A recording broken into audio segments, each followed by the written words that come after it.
And now it's time to analyze the current situation on the Kramatorsk front. The enemy is becoming more aggressive here as well.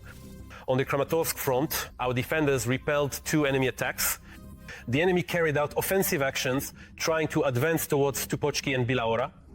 Another clash is still ongoing. Meanwhile, terrorist Russia is planning to capture Odessa and reach the border with Moldova and Romania.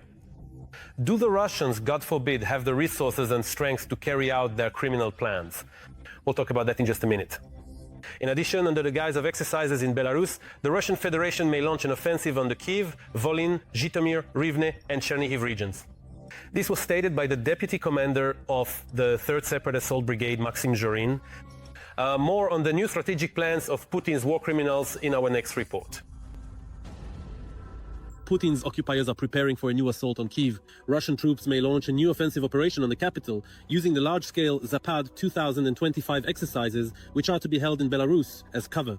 Lieutenant Colonel Maxim Zhorin, deputy commander of the legendary 3rd Separate Assault Brigade, does not rule out such a scenario. But a decision on a possible offensive by the Russians has not yet been made.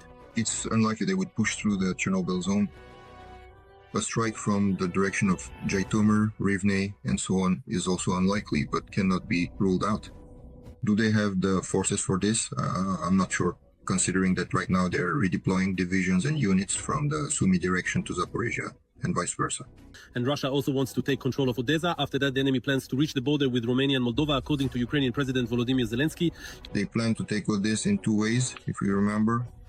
An amphibious operation was planned, but that fell apart when our armed forces sank and damaged all the landing ships they had.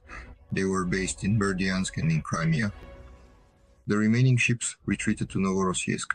As for a breakthrough by land, in order to take Odessa, they would have to take Kherson again, cross the Dnipro, and go through Mykolaiv. But for now, these are just possible scenarios. The occupiers have some real achievements. Their total losses in the war have exceeded 1 million personnel. Now, that's a significant anniversary for Russia Day. So what, are we supposed to just roll out a red carpet for them or something? Of course not. And here are some more little gifts that have arrived. Agents of the partisan movement Atesh carried out a successful sabotage operation in temporarily occupied Melitopol. While sending their regards to the occupiers, one of the partisans set fire to a military Ural truck. As a result, several invaders from the duty shift will remain forever in the fields of Zaporizhia. And in addition, Ukraine's defense forces struck an electronics factory near Moscow that produces components for Russian weaponry.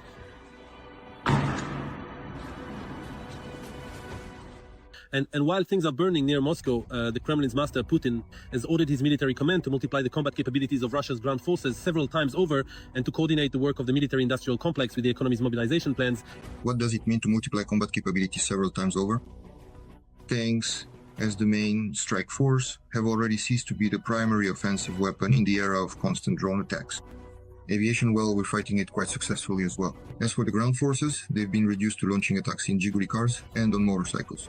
Putin also demanded that bases, arsenals and airfields for new weapon systems be prepared in advance so that they aren't just set up in open fields. It's necessary to calculate the needs ahead of time and begin preparing the infrastructure for deploying new weapon systems, including bases, arsenals, airfields, and so on. The financial resources required for the construction and modernization of such facilities must be allocated as a separate line in the program. And of course, the Kremlin dictator once again boasted about his nuclear arsenal, claiming that it is the most advanced in the world. Currently, the share of modern weapons and equipment in the strategic nuclear forces is already 95%. This is a good figure, but in fact it is the highest among all the world's nuclear powers, the highest figure. Here, judging by the numerous tests of the same Bulava, the same Yars, which have not always been successful. Not everything is as great as they claim, thank God. And it's one thing to announce the adoption of some new unit or a new type of weapon, but it's quite another to actually put them on combat duty. That is, they definitely have both silo-based and mobile Tupolev and Yars systems. How modern they are and how much they differ from developments dating back to Soviet times is hard to say. But the occupiers did manage to modernize their drones. Russia has likely used the new Geran-3 missile UAV during the attack on Kyiv. Essentially, it's the same Shahed but with a jet engine.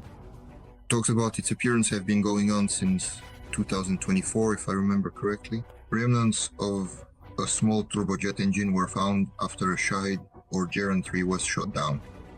Photos of this turbojet engine are already circulating online. It's no secret. There's nothing surprising about this either. They're deploying new types of weapons, trying to increase the speed of their strike drones to make it harder for our air defense forces to intercept them. Meanwhile, Israel has informed the United States of its readiness to launch a military operation in Iran. At the same time, it is noted that Washington expects Iran may retaliate by striking certain American targets in neighboring Iraq.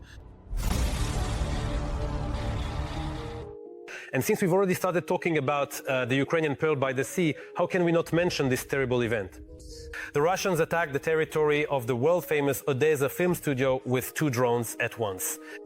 As a result of the explosion, a warehouse with costumes and props was damaged, production facilities were destroyed, and part of the sets, equipment, and apparatus were wiped out. Because the drones were equipped with high explosive fragmentation warheads, there was destruction and a fire, which the film studio workers themselves extinguished at the risk of their lives. Our correspondent Serhiy Sachuk will tell us more about the aftermath of the attack.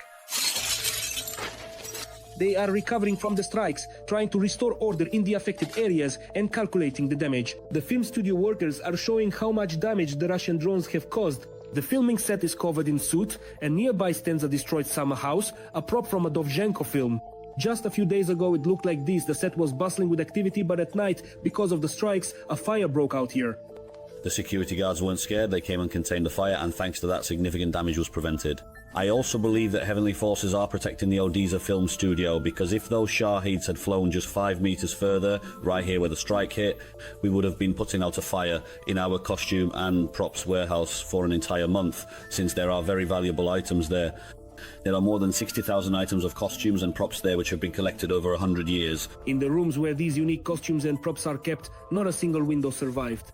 Shrapnel from the warhead damaged the filming equipment and vehicles. This vintage Rolls-Royce was just recently restored. Now it stands without glass. The Odessa film studio has been attacked, but it is still alive, say its employees, both current and former, who come to help. The studio is being supported from abroad with promises of financial assistance for restoration. For me, for us. For me, for us, for my entire team, the destruction at the film studio is terrible because we are just now shooting a short film called Distant Consequences. Right now we've moved on to editing, to the color grading stage, and there's still equipment at the film studio. Both of these things, of course, made me rush over in the morning to see what had happened. We are very worried. The Russians, who used to shoot films and TV series here before 2014, are now being called barbarians. You know what it's like? It's like, if I can't have you, no one can. That's exactly what's happening here. We'll leave our mark, and we'll take this from you as well. How many film studios do we even have left? The Yalta studio is already gone. Now we only have Odessa and Kyiv, and they want to take those too. What can you expect from the Russians? It's a culture hostile to us, a hostile state, and that's how it will always be. They have neither culture, nor conscience, nor military honor. To strike a civilian target, barbarians, in a word. The fact that so many people responded to the misfortune of the film studio, says the head of the state film agency, is inspiring not only to restore it, but to make it even better. That's why the studio has already started calculating the losses and saving what survived. Every voice matters. Join our community, support independent journalism and help us bring you the truth from Ukraine. Become a member of Ukraine Today. Join us now. Both civilian and military vehicles.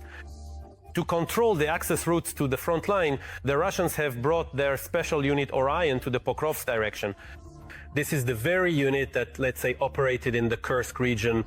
How dangerous is this? And how are Ukrainian defenders countering the aggressors in this section of the front? Our special correspondent for TSN, Yulia Kirienko, will tell us more. At a heading of 210, the FPV drones quickly flew past the houses. They didn't have time to fire back. There are more. The Russians from the Kursk region have brought in a unit called Rubicon. These are certain pro-Russian unmanned systems forces that operate deep behind our lines, particularly using drones. Right now, we can't go out to our position because these Russian pilots are out hunting. Several FPV drones have flown very far from the front line, deep into the rear toward Dobropilya. There's an FPV coming from Rodinska in our direction. Tell Sanya to stand by with the rifle. This Rubicon unit has disrupted our troops' logistics in the Kursk region. Now they're doing the same thing in Pokrovsk. Even though we're in an armored Humvee, it already has marks from enemy drone strikes. It hit on the left side and damaged the wheel on the right. We're finally heading out. The drone didn't notice us and flew on. We need to reach the soldiers while there's still a corridor in the temporarily clear sky. The heavy American Humvee and its driver are giving it their all, not even slowing down on the turns. The drone's cannon was aimed in detail. And here the commander is trying to save 3 of our infantrymen from an enemy FPV drone. The Russian UAV has already dropped munitions on our position. It caught fire. The commander is urgently moving soldiers to a backup position. Go, go, go, go, go, go, go, go. Down, straight down, go down. The battalion commander gives instructions to the pilot, who is guiding the soldiers via radio. Everyone is nervous because they are responsible for those 3 lives on the screen. Tell them there's a body lying there. There's a Russian lying there, let them jump in there quickly. They need to go now. Now when they come down, by the time they come down, it'll be too late. They are visible? The soldiers have a few minutes to jump into cover, because just like our pilot can see them, so can the Russian, and the enemy will open fire. Come on, come on, come on, tell them to jump in faster already. Berlin, just tell them as clearly as possible to get in faster, they can rest once they're inside. Finally, the fighters are entering the position. Now it will be harder for the Russian drone to get them. All units of the 25 Airborne breathe a sigh of relief. Tell them to keep a lower profile so he doesn't see them, and to move further in and drop down there. At this moment, they are our most important resource. No matter how it sounds calling them a resource, but that's what they are. It's not that they're working for us, we're working for the soldiers. That's why we have to do everything possible to keep the enemy from reaching them. And if the enemy does get close, everything available in the battalion must be used to destroy them. All these events are taking place south of Pokrovsk. For a year now, the soldiers of the 25 have been holding the defense there and still haven't let the enemy into the city. This battalion also pushed the occupiers out of the village of Kotlino, which opened up advantageous positions for us. The units responsible for this sector are already a bit worn out.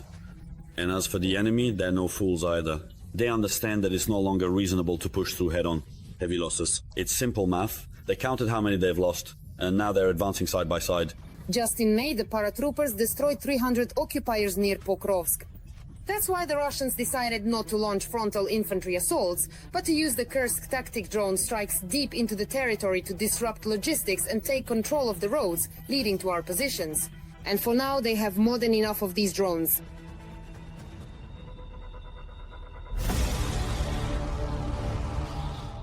Now, let's analyze the situation on the Huliaipol and Oriki fronts. The enemy army's bloody rampage continues here as well. On the Huliaipol front, there are 4 clashes taking place near Malinivka. One attack by the invaders has already been repelled.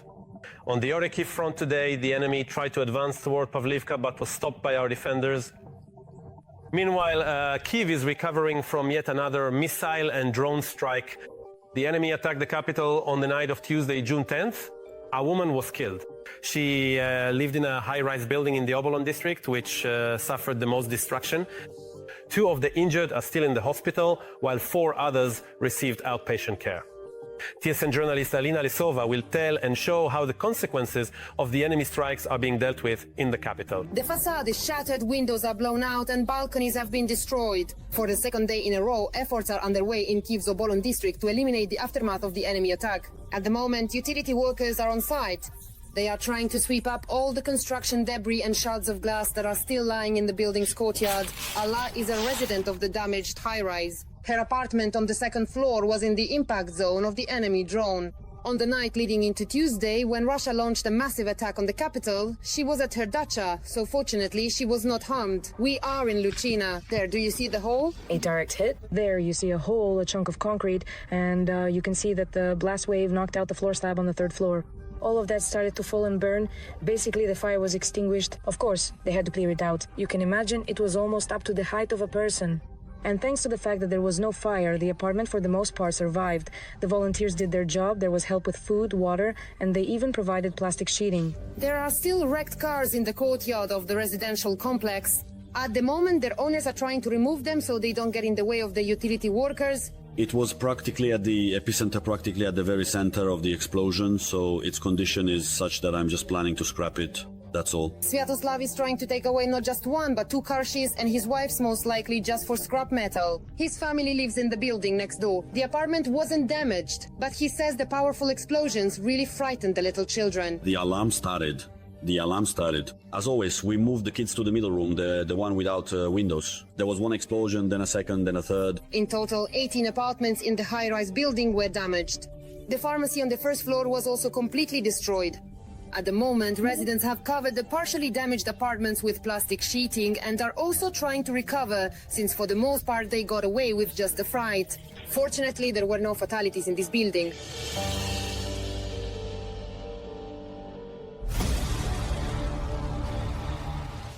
That's all for today, but very soon Front News will bring you new, unique reports from our journalists in the hottest spots of the war, obtained so that you know the truth.